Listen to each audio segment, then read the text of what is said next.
A little bit of context.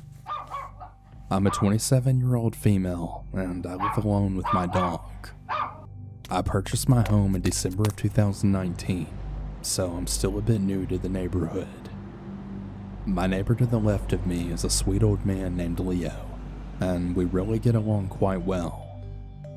We were chatting one afternoon, and he was giving me the inside scoop on all of the neighbors. He was the first house on the block, so he knows pretty much everything about everyone. When we got to talking about the man who lives on the right side of me, let's call him Tom, well, Leo seemed to become hesitant. Leo then said, "Well, you know that Tom was involved with that group that murdered that librarian, right?" Obviously very confused, I told Leo that I wasn't really sure what he meant, and I asked him what happened. I'm not sure if Leo just regretted telling me in that moment, or if his hearing is just bad and he didn't hear my question. Regardless, he immediately changed the subject, and I didn't dare pressure him to elaborate. After our conversation, I thought about the little that I know about Tom. He's tall with graying hair and seems to keep to himself. When I first moved in, I was honestly a bit concerned for him because I never saw any lights on in his home.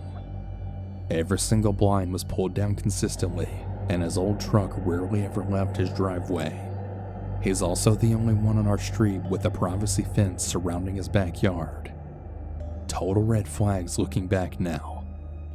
Later that night, I decided to do a bit of research, trying to figure out what Leo had mentioned. And well, it didn't really take long for me to stumble across the news article. One of the most gruesome murders in the county, it read.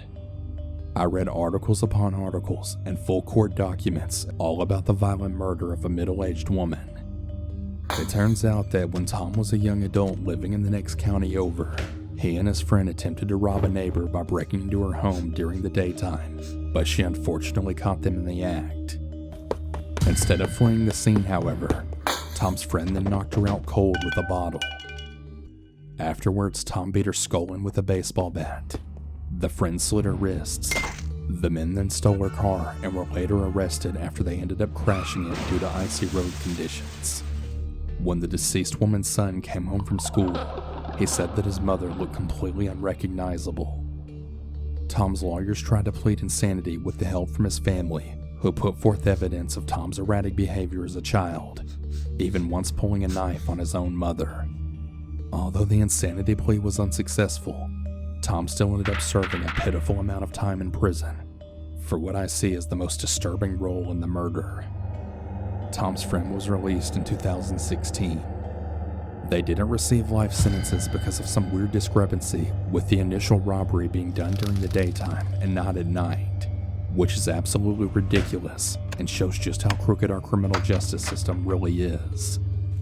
After finding all of this out, I've only had one interaction with Tom. I was going to take the trash out, and his dog, who was chained up in front of his house, then lunged at me while barking like crazy.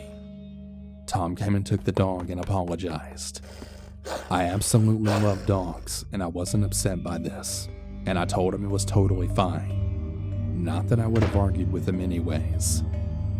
I've interned in a jail before, and I've had conversations with inmates who were on trial for murder, so I'm not necessarily intimidated easily.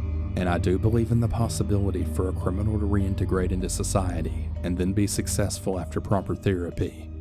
But something about a convicted murderer living directly next to you just really hits different.